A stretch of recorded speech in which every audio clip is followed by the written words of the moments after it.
பிரியமான தேவஜனமே, வேதம் இப்படியாக சொல்லுகிறது பாருங்கள். உம்மை உறுதியாக பற்றி கொண்ட மனதை உடையவன் உம்மையே நம்பியிருக்கிறபடியால் நீர் அவனை பூரண சமாதானத்தோடு காத்துக்கொள்வீர். இவ்வளவு ஒரு பலத்தை கொடுக்கும் வேத வார்த்தை என்று பாருங்கள். ஆம் பிரியமான சகோதரா சகோதரி, நாங்கள் தேவனையே நம்பி இருக்கிறோம். அவரையே நாங்கள் நம்பி இருக்கிறபடியால் நிச்சயமாக அவர் எங்களுக்கு பூர்ண சமாதானத்தை கொடுக்க வல்லவராய் இருக்கிறார். இன்றைய நாள்ல நீங்கள் ஏதாவது ஒரு காரியத்துக்குள்ளால் கடந்து போகலாம். உங்கள் சமாதானத்தை இழந்து சமாதானம் இல்லாதபடி உங்கள் வாழ்க்கையிலே நீங்கள் நடந்து கொண்டிருக்கலாம். பிள்ளைகள்னால் உங்களுக்கு பிரச்சனைகள் இருந்திருக்கலாம், குடும்பத்திலே பிரச்சனைகள் இருக்கலாம், சில வேளைகளில் பைனான்ஸ் நெருக்கடிகள் இருக்கலாம். நீங்கள் நோய்வாய்ப்பட்டு துன்பப்பட்டு கொண்டிருக்கலாம்.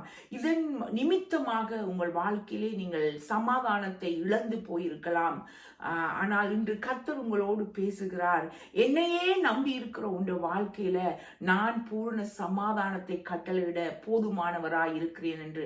ஆம் பிரியமான சகோதரா, தேவனையே நம்பி இருக்கிற உங்களோட வாழ்க்கையில முற்று முழுதாக அவரை ஒப்பு கொடுத்து அவரை பார்த்து கொள்ளுங்கள். உங்கள் முகத்தை கர்த்தரை நோக்கி பாருங்கள். நீங்கள் நிச்சயமாக வெட்கப்பட்டு போக மாட்டீர்கள்.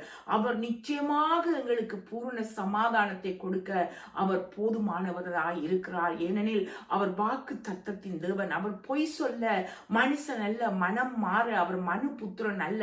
உங்களுக்கு ஒரு வாக்கு தத்தத்தை கொடுத்திருப்பாரானால் நிச்சயமாக அவர் நிறைவேற்ற அவர் எங்களுக்கு போதுமானவராய் இருக்கிறார். சோ உங்கள் வாழ்க்கையிலே அவரை இறுக பற்றி கொள்ளுங்கள். அவரை இறுக பற்றி கொள்ளுங்கள். அவரையே நம்பியிருங்கள்.